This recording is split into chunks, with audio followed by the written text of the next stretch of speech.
we're live. Welcome back to Jedi Mike 7 Movie News YouTube channel. I'm your host, Jedi Mike, Michael Solel, here with my co-host, Jay King.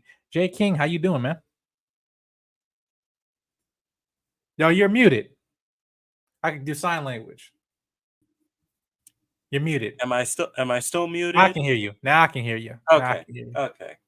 That's better. That's better. But I'm good. I'm good. Yep. So this episode definitely going to be a lot to unpack here because we have a lot of DC news to talk about here.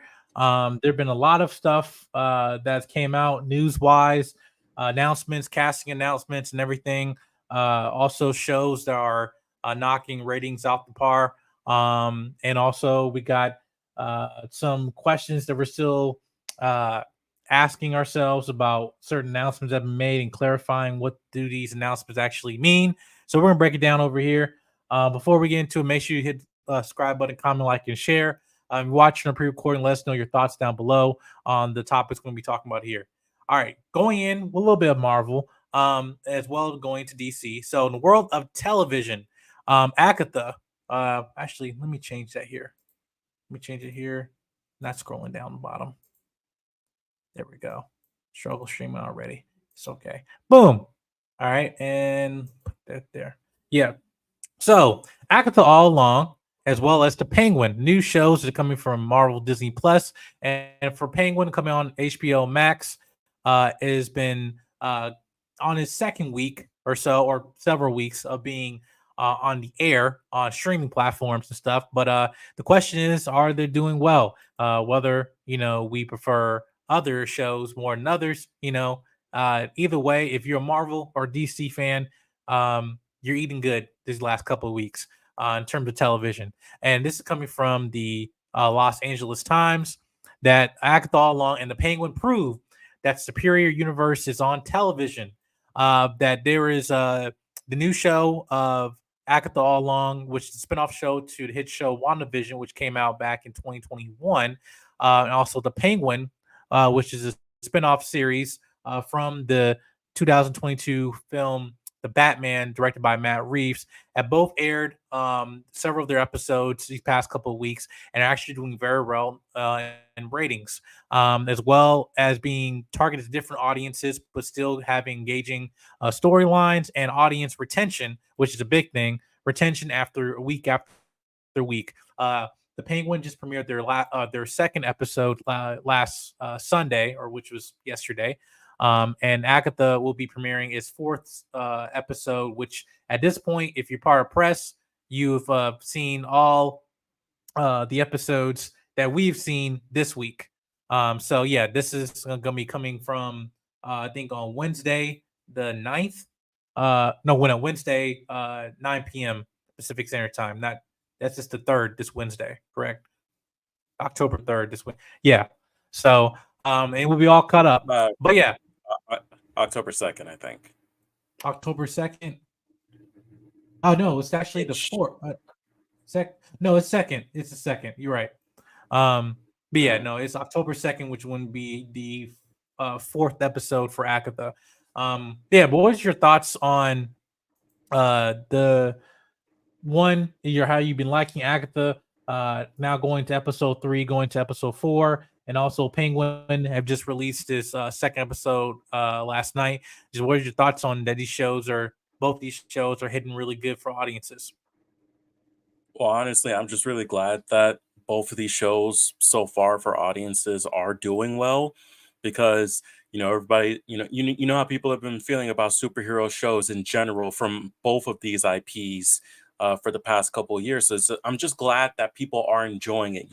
We got middle of the week, we got Agatha, and then we got before the weekend ends, we got the Penguin. Even though, again, the switch up of having the premiere on Thursday to now having the rest of the episodes on Sunday was like, okay, but either way, um, but yeah, I'm just glad that people are enjoying it. I'm glad that in terms of the streaming television wise, people are having a lot of fun and a lot to enjoy with both of these series.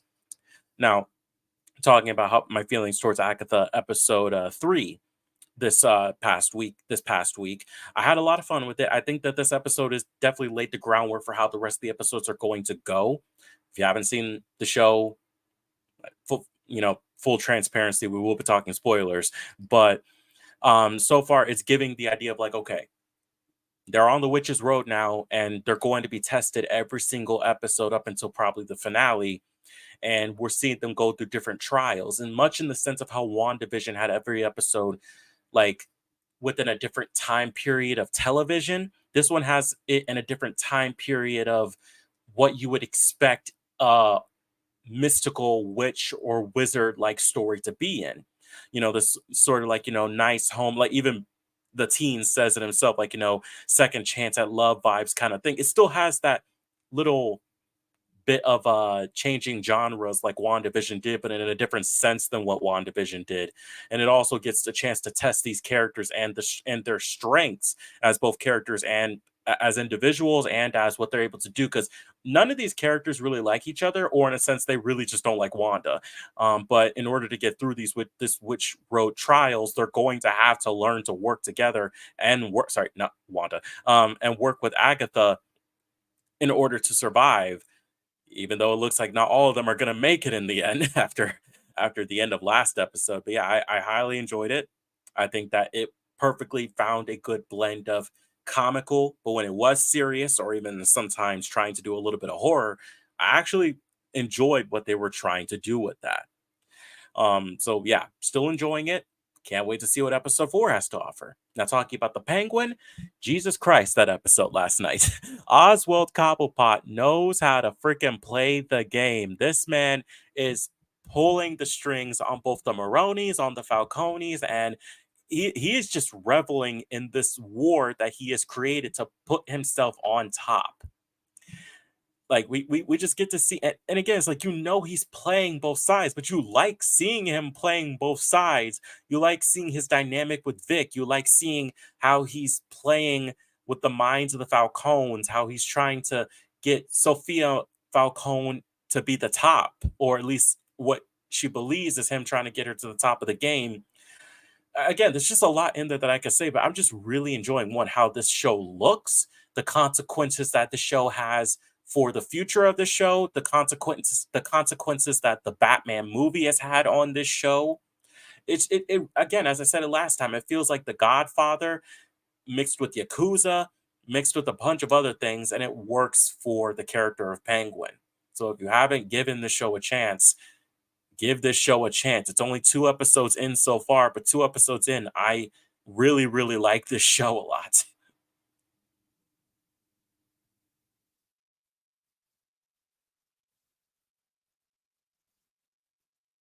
Sorry, my mic wasn't on. I said I agree. I think that this show is laying the groundwork to be one of the best uh comic shows of all time. Because I guess just with each episode, is that it's laying the groundwork for just terms of this universe being immersed, but yet you're not even uh caring whether the main top hitters like Batman is in the show or not. It's like I'm completely not thinking about it. I'm fully invested with this Penguin character, as Falcone's daughter. Is there's definitely a side which I know we're gonna get more episodes of her regarding her experience in Arkham, but that is something that has been really my hook with this show, just her performance.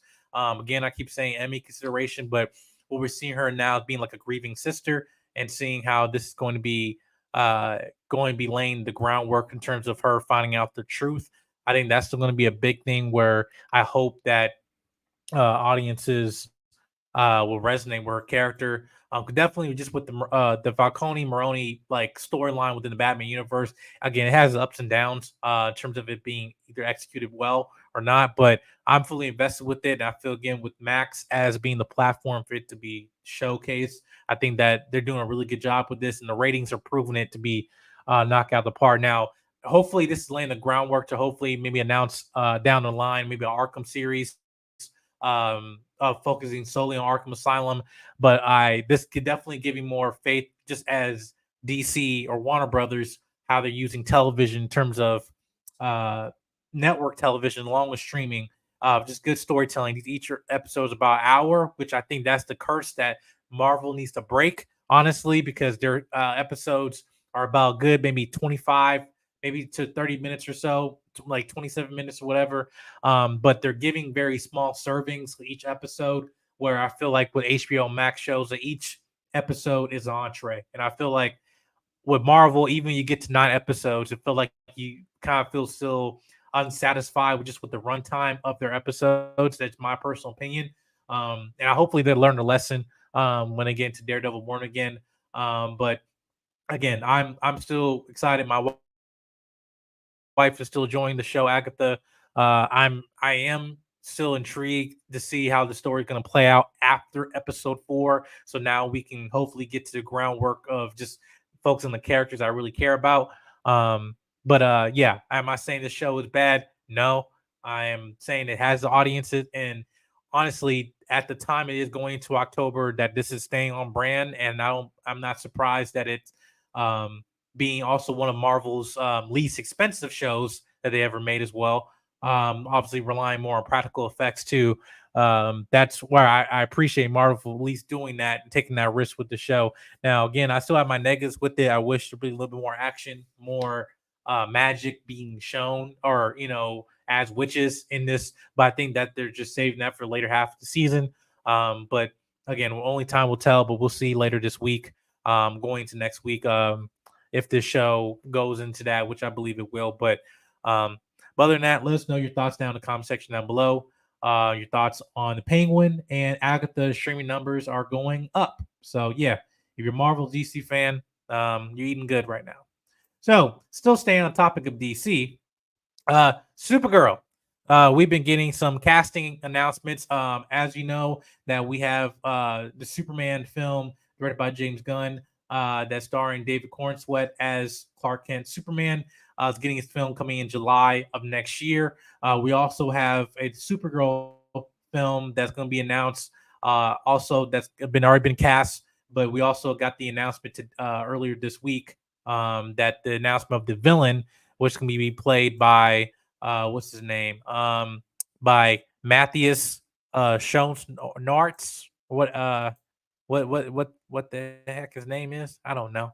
Um, was it I can't pronounce his name. Anyway, this is who the actor looks like. But yeah. So you've seen him before. Matthias Schoenaerts. I'm butchering his name. It's in final negotiations to join the cast of Supergirl Woman of Tomorrow for DC Studios. He's been eyed to play the villain opposite House of Dragon actor Amelia Acklock, who is starring the film as the hero Carl Zor-El Supergirl. Um, but was saying, but the villain in the comic that this film is based off of the Woman Tomorrow storyline is Krem of the Yellow Hills, who encounters Supergirl after he murders the father of a young girl. So that's basically who this character or this actor is gonna be playing. This character, I believe. I'm trying to see if they have a picture of him. Probably not. But I'll pull it up here.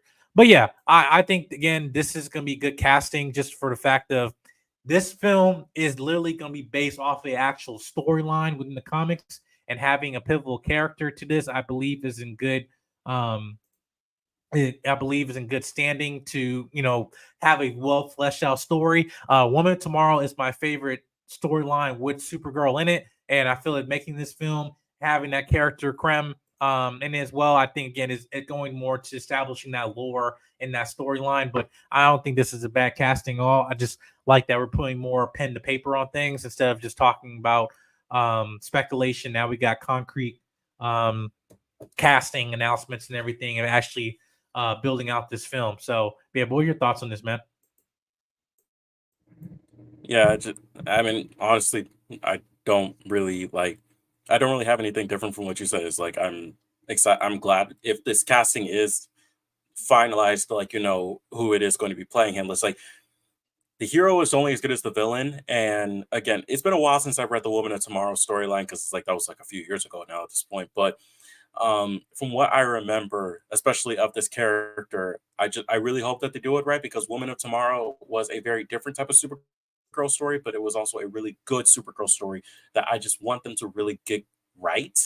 And if this actor is playing him, I think that they are in a good stance right now. So that's all I really gotta say. Is just want to hear more information about the film of what will happen and what won't versus what happened in the comic. But yeah, Yeah, I think I get more sense of how they're gonna play out this film as they start shooting. The film will be coming out in 2026, but I have nothing like a negative on this in my personal opinion. I just like that we're getting casting for this film and we're moving forward. But still staying on the news of Supergirl or Superman. Um, so as we gotten wrapping casting for Superman, which already been shot and everything, and production, I believe, already been stopped for that. Or now we're in post production for the film Superman with James Gunn, which is coming out in July of 2025. There have been some recent announcements that there's going to be a certain actor that's going to be in the film in a mysterious role, but we don't know who this actor is playing. Those who don't know Alan Tudyk, he played a lot of different characters in some of your favorite TV shows as well as film. Um, and he also was in DC before. He was the villain in Doom Patrol season 1. But there's been a recent speculation of him playing a secret role. This is coming on. This is coming from the reports from Deadline. Give me a second as I'm pulling out the article right here. Give me 1 second. Screen here. 1 second. All right, here we go. So Alan Tudyk is playing a secret role in James Gunn Superman. So Tudyk already is playing the voice of nuclear plant meltdown born villain Dr. Phosphorus in Gunn's upcoming Max animated series to Creature Commandos, which is coming out later this year, late this year, I think around December, which technically kicks off the first part of the DC box's Phase 1 Gods and Monsters. Tudyk also voiced Clayface in the Max animated series Harley Quinn, but this is him in an undisclosed role that he is going to be in Superman, but we don't know what character he's playing. But because this has been undisclosed, left many people to speculate who is he actually playing. Now, Alan Tudyk, if you know him, he's a very not just that a very dramatic actor, but he's a chameleon, if I should say, that any type of role that he takes, he definitely immerses himself in terms of that role. But I do believe that if you play an undisclosed role, I think it's setting up for groundwork for maybe a future villain. I'm not sure, but I think his voice he can play maybe Brainiac, maybe I don't know, Mr. Plex. I don't know. I'm just taking the craziness from James Gunn at this point. But I just know if it's an undisclosed role, it is teasing a character. I don't know. What do you think, man? I mean, yeah, it's like there. I honestly, there are a million characters within the realm of Superman that I think Alan Tudyk could definitely play. And again, it's like as you said, he's a good not only on-screen actor, but he's a great voice actor as well, not just as Clayface. Like he wasn't just Clayface and Harley Quinn; he was also Joker and Harley Quinn. So this man has range when it comes to the characters that he is able to do. Who he could be? Could it be Brainiac? Could it be Mixopidalic? Could it be Like who the hell knows what character he could be playing? But I definitely think that this is setting up for the future of James Gunn's DC universe as well. Who it is, though, I honestly can't tell. As I said, there's a million options, and all of us could be wrong in the terms of our options. It could be one that we're thinking, and it could be a very obscure DC character that Gunn could be bringing in for a future storyline. So I guess at this point, we're just gonna have to wait until we get more clues. But I'm glad to have him in this film. Yeah, I don't think that this is going to be a possibly might be a cameo, but the fact that they say they brought him in as undisclosed and they're already in post production, I don't know what character. Again, if they're going gods and monsters, I still don't know. We still don't have enough groundwork in terms of the universe to establish um, whether like this is a Brainiac villain, a uh I really I can't even go into what else I can probably think of, but just in terms of Superman, I don't know.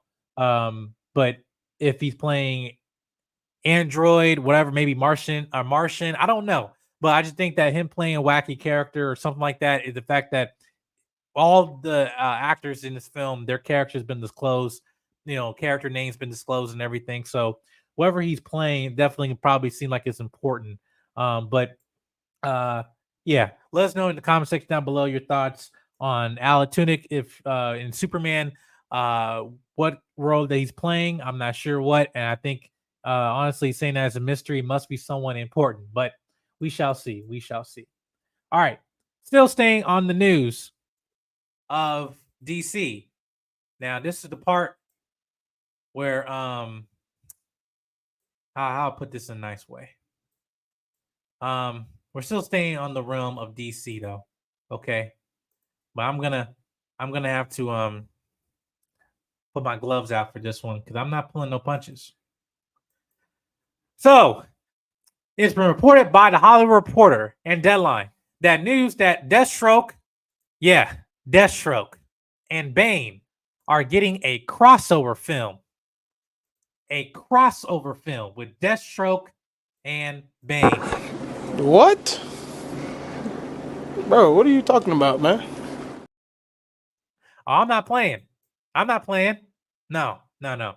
Yeah, this is coming from the Hollywood Reporter. Let me put my second up here before I bring out the report here. But Jay King, what's your thoughts on this? It's reported that a film is in development. The writer of Captain America 4, Brave New World, is currently set to write a script for a Bane and Deathstroke crossover film. So yeah, what's your thoughts on this before I get into reading the article? Oh boy, I can just hear the anger in your voice when it comes to that. But Emotional damage. yeah, straight up emotional damage right here. But anyways, or is it right here? I can't tell what the camera's gonna be for. But anyways, again, as I had to explain to someone else, like when this was first dropped, this is at the moment not fully confirmed. But if this does happen, if there is a Bane and Deathstroke crossover film for James Gunn's new DC universe, the main question I have is, especially given the fact that it seems like Gunn is carefully selecting the stories that he wants to tell for this universe, where does the story go that this is needed? We're not saying that this shouldn't be a thing that should happen. I definitely want to see Deathstroke and I definitely want to see Bane, but it's just a question of where does this fit in your story? Is this some sort of Suicide Squad s story? Is this some sort of like, you know, outsiders s kind of story for DC that you're trying to tell with these two characters? Because again, not saying these two characters can't be in a film, but to be specifically a crossover film between both of these characters makes me question why. Not the, oh, this shouldn't happen, like other people might say, but more so, okay, what game are you playing at here that you want a film? Again, I can't tell that you want a film like this. Well, That's all I gotta say. I tell you, this is money. I think okay. I'm just saying off rip for this to be announced again. I'm not gonna say jump the gun, no pun intended. But I think this is a horrible idea, and I hope this is not the setup. Just let's just pull a bunch of characters from our toy box and just put them in together and let them fight. Like let's put GI Joe and Transformers, and let's see how that movie goes. Oh wait, so they're making a Transformers and GI Joe movie Okay. outside. But Well, well, anyway, well, I, the thing is that those have had crossovers, so that makes more sense than this. but listen, I just think currently this is not a viable direction to go because I'll just say this: if they go down this route of just putting characters together, I like okay, who are they gonna go up against? Vandal Savage? Like I don't know. Like this is my thing. It at current stage right now, we don't need to make radical, reckless. I don't want to say radical, reckless. We don't need to make reckless moves like this. It's the same thing when they announced that they're making a Teen Titans film. They have the writer attached to it and everything. I don't think a Teen Titans film is bad or anything. whatsoever. What I'm saying right now, I believe it when I see it. I've already saw you in development of a Nightwing movie. I already saw you development of Birds of Prey film. We saw how that turn out. And then here we go. Decided you were going to do a Deathstroke solo film in the whole Snyderverse era and everything. And then we see how that went. But no, I'm just saying this to me is not something we need right now. If you're gonna do maybe series television, maybe, but how is it going to go in terms of a adding to overall story within Gods and Monsters? I do not know. But this I'm gonna read the article here from the Hollywood Reporter, which is where we got the exclusive from. But let us know in the comment section that now or in live chat your thoughts on this. You think it's a good idea, yes or no? Give me 1 second here. Right here we go. Oop. There we go. All right. So sources tell the Hollywood Reporter that Bane, the super steroid injecting antagonist, we need that more nowadays, who was previously seen in the 2012 Christopher Nolan movie The Dark Knight Rises, and Deathstroke, another popular arch nemesis in the comic book company fold, are being lassoed together for film. James Gunn and Peter Safran led DC Studios to develop a script from Matthew Orton, a scribe on the upcoming Captain America film, Brave New World film. Bane, there's no director currently attached to the project. For those of you guys who do not know, Bane is a relatively recent addition to Batman's Rogue Gallery, with the writer Chuck Dixon, artist Graham Nolan creating him in the early 1990s. The character was born and raised in a prison on a fictional Caribbean island that allowed him to not only hone his brute fighting skills, but also absorb the teachings from all manners of international criminals. He later was subject of a horrific steroidal test and experiment that left him incredibly strong, but also addicted to this serum. The character made his mark in the epic storyline titled Nightfall, where he actually broke Batman's back. Deathstroke was first introduced in 1980 to be a top-tier villain for the Teen Titans, but the super enhanced master assassin grew to become one of DC's most popular bad guys, squaring off against Batman and the Justice League, and headlined his own comic title several times. The Deathstroke was also created by Marv Wolfman and artist George Perez, rest in peace. But yeah, this was a very popular character within DC Comics. But I'll say this now: am I not a fan of both these characters? I absolutely am. The fact that if you're doing a Teen Titans film, yeah, Deathstroke, that's connection there, absolutely. But do I think it's a film that we need now? No. Now, is this a project that is probably maybe 4 or 5 years out, possibly, and just seeing where we stick, just to write a script, go ahead. Now I am not saying this is. I do not want to see these characters. I just think that this currently right now is not the best route to go. But have you any last thoughts on this announcement? Before we get into the next topic, you're muted, man. Keep forgetting I'm muted. But no, it's like I said. What I said is like, really, when it comes to this film, it's not that I don't want to see these characters. I very much want to see these characters.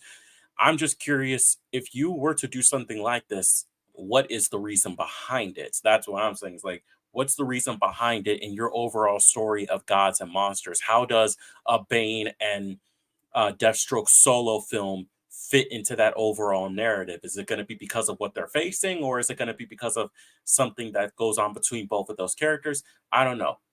Again, could this be something that could happen down the line? Yes. Would I like to see Deathstroke in the Teen Titans film? Yes. But again, it's just at this point, it's not a necessarily a shitty idea. It's more along the sense of like, is this needed? I think that's more where you go with this. But yeah, that's all I really got to say. Yeah. But yeah, let us know in the comment section down below your thoughts on a Deathstroke and Bane crossover film that's currently in development, writing a script right now at DC Studios. So let us know in the comment section down below. All right. Going to the next piece of news. All right. In brightest day and blackest night. These is one of the famous slogan from one of the most iconic DC characters of all time, which is Green Lantern. We already been in the process of casting for Green Lantern or several Green Lanterns. We already got Nathan Fillion in the Superman film with James Gunn, who's playing Guy Gardner, who is technically the fourth Green Lantern, but you will say third in the Silver Age. But we also got Hal Jordan, who has been recently just been cast. We just got confirmation today that Josh Brolin was offered the role. Didn't say it didn't work out though, and they went over to Kyle. I forgot his last name. The actor's name. Kyle. No, I don't want to say Kyle Rayner because that's not it. But he's been cast as Hal Jordan Green Lantern. Now the big one that for this new show that's gonna be coming on Max or HBO, that's gonna be having both John Stewart and Hal Jordan and together in a terrestrial based story for the series. The next thing we have to get into is who's going to be our John Stewart. Now, we're in the process of casting at this moment, and right now we have final two contenders. Main names have been dropped, and main names have been added. But we're now getting to our final two. Now, final two are these gentlemen right here. We got Stephon James, you see on the right, and we also got Aaron Pierre. Now, Stephon James, a good Canadian kid, and also Aaron Pierre, he's also a British actor. Now, I'm gonna tell you this right now. I think this is Aaron's road to lose. I believe Aaron Pierre from who also had a recent film called Rebel Ridge on Netflix. You guys go check that out. Was great in that film, and honestly, I think that role is for him. That in terms of his physique, in terms of the badassery, what you call the charisma, I think he has it locked. Not saying Stephon James is not a bad actor, anything like that. I just think that this role is for Aaron. But yeah, what is your thoughts on this? Now we have final two contenders. The Aaron Pierre and Stephon James. What's your thoughts? I mean, when it comes to both of these, again, they're both good actors. But yeah, I have to agree with you. I think we definitely have, like, before DC Gunn or anybody else has to say it, I feel like we already know between the two of these who is going to take home that Green Lantern ring and who is going to be suiting up as John Stewart in that Lanterns TV show with Kyle as Hal. I think at this point it's obvious. I'll be very surprised if it turns out to be the other way around. I But will be too. I, I'll be too. but I feel like it definitely. I think we definitely know where this is going at this point. Yeah. Because I honestly think that at this point, and I don't know why I have so much anxiety with this casting. And I know it's just me. It's just like it's not that I don't think that it's gonna be bad, but like it's just like it's becoming real. It's becoming I real, you know? I get why you have the anxiety, and I also see that's why you have your camera off right now. But I get why, because it's like this is the first Green Lantern project in so long. Like the last live action Green Lantern anything was the Ryan Reynolds movie, and we all know how that went. And besides that, anything else has been animated. But in terms of like led Green Lantern stories, the last one was within the Tomorrowverse, and we all know how we felt about that one. So it's just like to have a good live action Green Lantern led story with two of the most popular Green Lanterns of the last couple decades. You want this to be right. You want this to go well, so that way people can treat Green Lantern with some respect, and so that way Green Lantern fans can eat good in terms of this character and adaptations. Because so far you only have a few that people can really look to, and most of those are animated. But to have a good live action Green Lantern series that then can transition to whoever is behind those rings in the films, that's just something you really want to get right. Because it hasn't really gone right before in the past in a lot of instances, and you want it to go right. Yeah. Shout out to Cinema Cozy in the chat, man. Shout out to a recent new added Africa member. Shout out to him, and make sure you guys subscribe to him. He also got on his Instagram, TikTok, Letterboxd, Twitter, all that stuff. Make sure you guys give him support. Let him know. Jedi Mike sent it.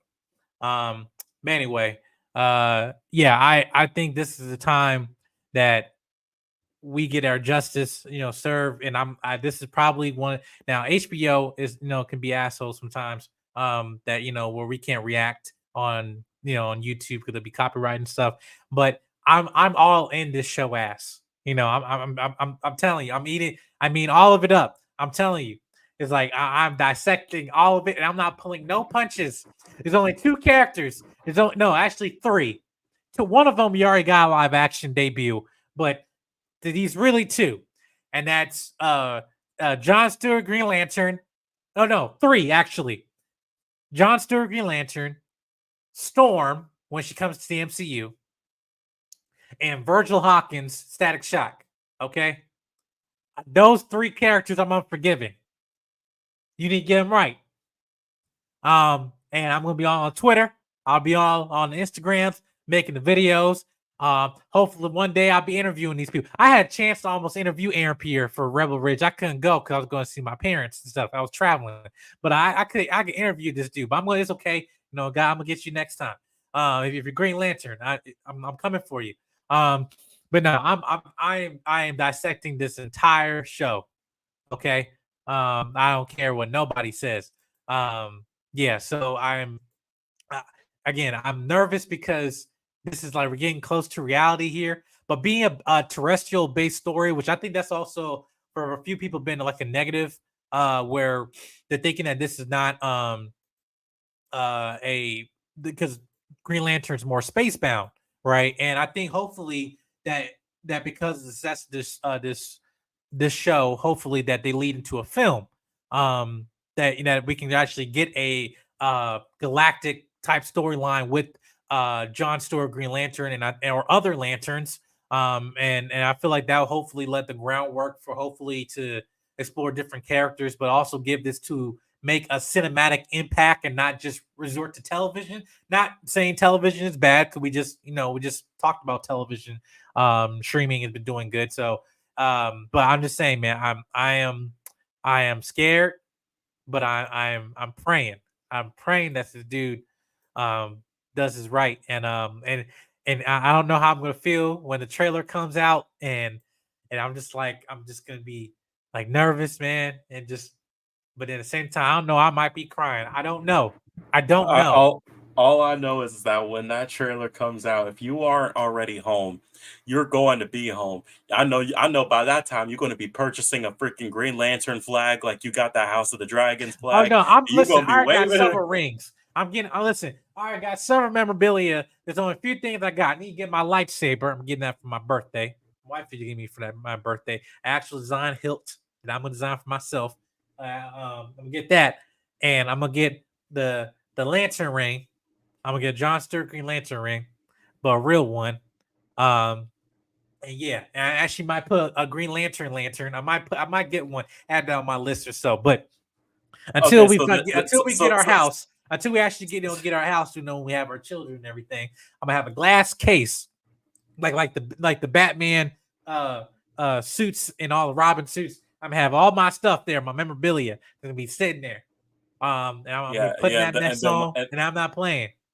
And then when that trailer comes out, you're gonna take that lantern out of the case, be swinging it around the apartment. It's our bitches. Right, exactly. No, I'll be ringing the bells, this thing. Because if I feel when they get this person, if they get Jon Stewart right, if I feel a sense of it, I know I'll be watching the show, and I'm gonna be like, "Oh my God! Okay, it's happening. Everybody, stay calm. What's the procedure, everyone? What's the procedure? Stay calm. Wait. Everybody, calm down. No. I'm ready for it, man. I'm telling you, because Jon Stewart, you cannot mess up Jon Stewart. And we only have a handful. He's the original black character. He's not no derivative or original ginger redheaded character they made black like they do every week. No. This is Jon Stewart, Green Lantern, right? And don't give him the injustice treatment, okay? Don't give him the Justice League Apocalypse War treatment when you put this dude to shish kebab. And I'm and and telling you, and for the love of God, do not give him the Suicide Squad kill the Justice League treatment. I'm not even talking about that, but I'm just saying. Listen, because I'm telling every time I see the treatment of Jon Stewart Green Lantern in all of media, in terms of animation, aside from the Justice League Unlimited, cartoons and stuff like that. I'm talking about what they've been doing recent last 5 years, man. I'm telling you, James Gunn wasn't the head there, but I know every time he kept talking, he kept saying Jon Stewart and stuff. But previously, when I see the iterations, I only have one thing to say to DC. I am sick. I am sick of your shit. And when I'm not sick, I'm tired. I am sick and tired. So yeah, get Jon Stewart Green Lantern right, niggas.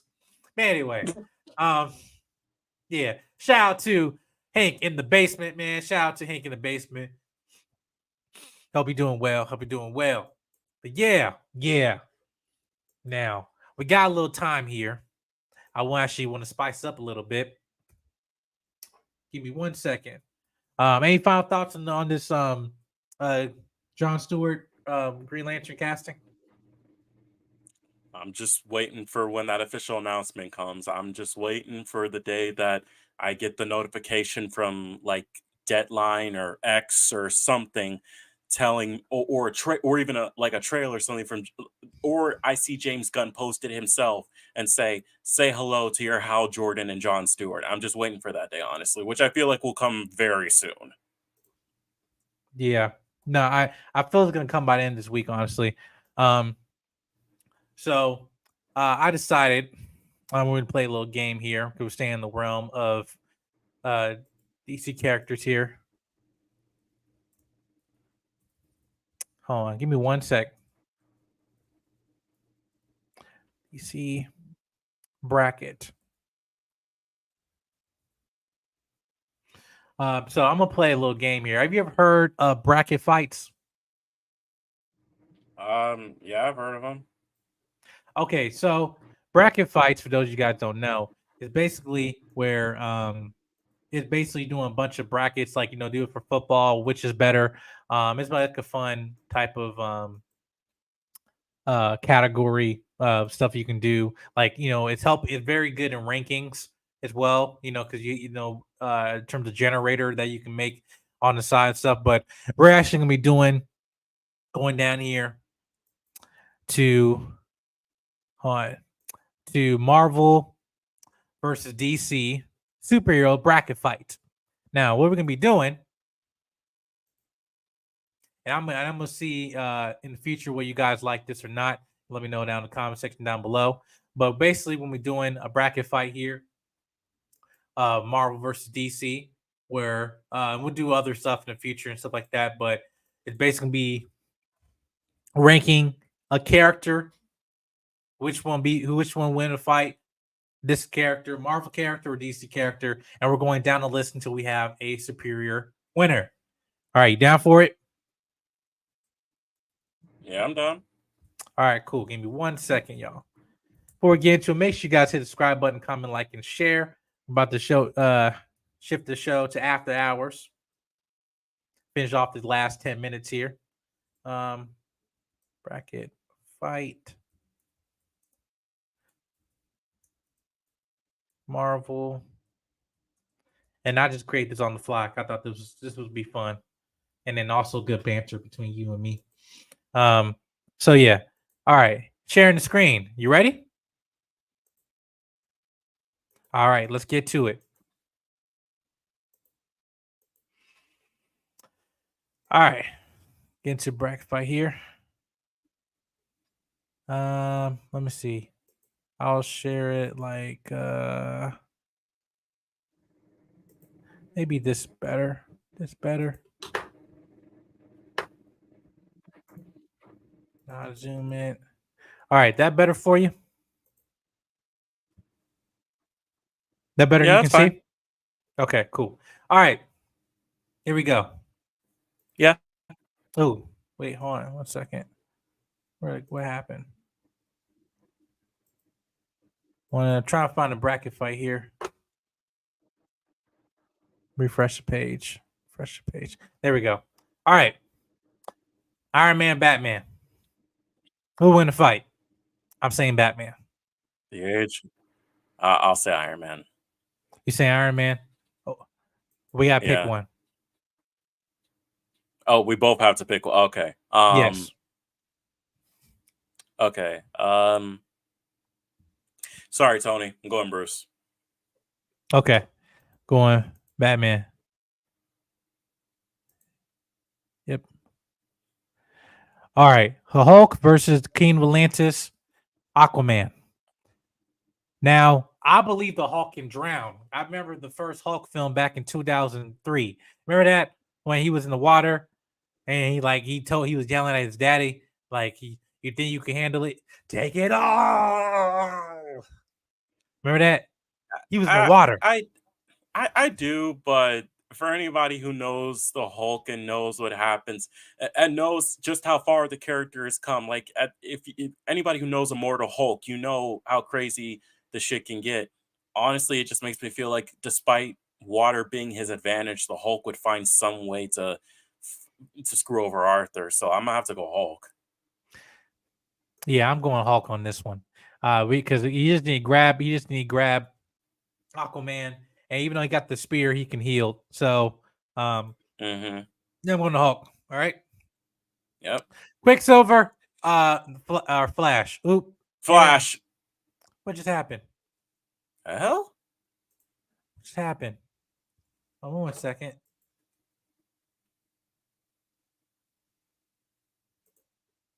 I don't know how. Give me 1 second here. Okay. Oh no, go back. Damn it, we're doing it again. All right, there we Okay. go. Flash. Not even a question. What the hell? I know these got the ads popping up. Hold on. All right, I gotta leave it. Leave the ads popping up. All right, Flash, Wild Out. Yeah. Yeah. All right. Next we got this is good one. All right, Hawkeye and Green Arrow. I'm taking Green Arrow. Nothing's beating the punching boxing glove arrow. Yeah, You I agree, don't disagree? know. I might have to agree because it's like they're both skilled archers, but I feel like Oliver has just a little more behind them than Clint does. I mean, I know Clint definitely has a lot behind him too, but I just feel like Oliver's got more something. I can't tell what it is, but I'm going Green Arrow. Okay, Green Arrow. Okay, we got. Oh, yep, they keep doing it. Yep, can't get it out. We have Hal Jordan, Green Lantern, and we have the Sorcerer Supreme, Doctor Strange. This is easy Where are for you me. going? Okay, well, what's your answer? It's Doctor Strange. Yeah. Yeah, it's Doctor Strange. Wild Out is Doctor Mhm. Strange. Yeah.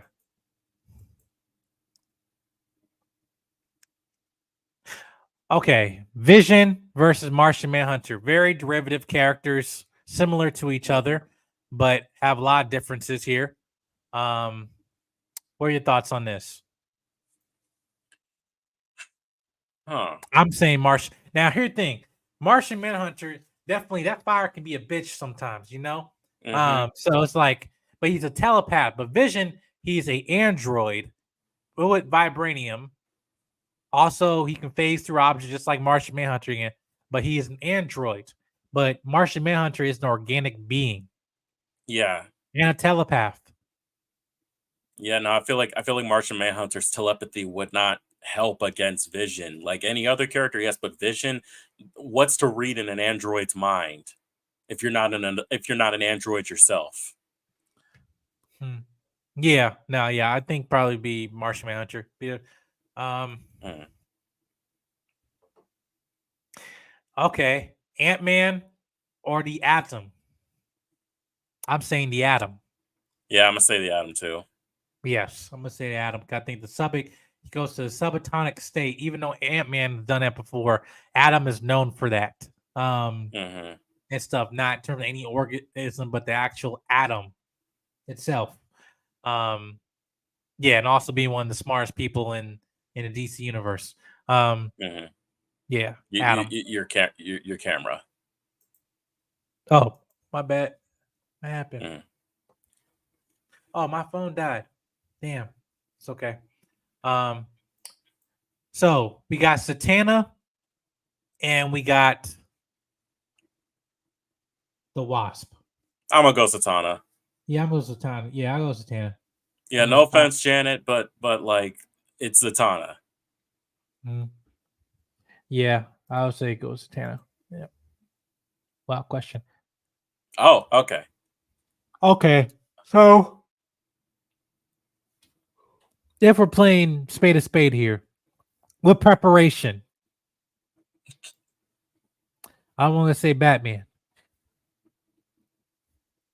but he's saying about muscle, brute force, even the Nightfall suit, even the Batman Beyond suit, even the suit from Batman vs Superman when he went against Superman in the Dark Knight Returns. For me, What about Batman with the Yellow Lantern ring? Huh?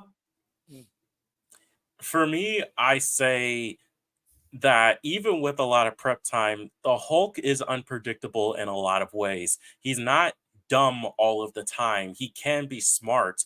Plus, there are a lot of times where the Hulk will just not let you get the chance to prep. Like it reminds me of the storyline where he went up against Iron Man, and Iron Man kept trying to figure out what to do, but the Hulk, who also was smart and thinking at that time, not smart Hulk, but like just thinking at that time, still outwitted him until they had to talk about it. So I feel like it would be similar to Batman in a sense, where it's like Bruce would find a way, but Hulk or Bruce Banner would still find a way to change it up. Plus, you got to remember, the angrier he gets, the stronger he gets. And there's only a few select people in the world that could actually stop him. So. All right. I think you're wrong, but I'm saying I'm putting Batman on this. Flip a coin. Yeah. Okay, flip. Heads or tails? Heads. Okay. It's Batman. You want me to shoot a quarter? Just choose Batman. Okay. Come on, you have to understand Batman is the right answer. Okay. Arrow or Flash season 1 crossover episode, or Arrow season 3 crossover episode. Arrow versus Flash, the dumbest fight ever. Anyway. Dude, the dude got possessed by freaking some rainbow lights and then started fighting Arrow or Oliver Queen and mess in Central City. And stopped him with a punch. All right, Flash. Yeah. Okay, Flash. All right, Doctor Strange or Martian Manhunter? I'm saying Doctor Strange on this. Yeah, Doctor Strange. Yep. Okay. All right, this is interesting. The Atom or Zatanna? Zatanna. Yeah, based on science, I think going off of this is like, if she able to get a hold on Atom with a spell or anything, it'd probably be Zatanna. Mm-hmm. Yep. All right, Batman versus the Flash. I'm going Flash. Yeah, Flash. Listen. The Flash to me is the most powerful character in the DC universe. I don't care what any of y'all say. Is that I can rewrite reality just like that if I want to. Mm-hmm. Nah. So yeah, I'm saying Flash. Mm-hmm. Yep. Oh, Ooh. Okay. Ooh. This is bad. All right. Sorcerer versus Sorcerer. Zatanna versus Doctor Strange. I don't know why. I'm gonna say Zatanna, but just because that there's a lot you can put in that hat. You know what I mean? Like Very true. Very and what true. Doctor Strange is not even the source supreme in the MCU. So it's like what? Yeah, we sorry, Steven. We might have to go with legs over here. Right. But what do you think? Yeah, no, Zatanna. I'm going Zatanna. Zatanna. Yeah. Now, Flash versus Zatanna. Ooh. Now, this goes to a conversation with the whole John Constantine stuff. Because if you haven't seen Justice League, Dark Apocalypse War, like it definitely play even with Justice League Crisis on Infinite Earths.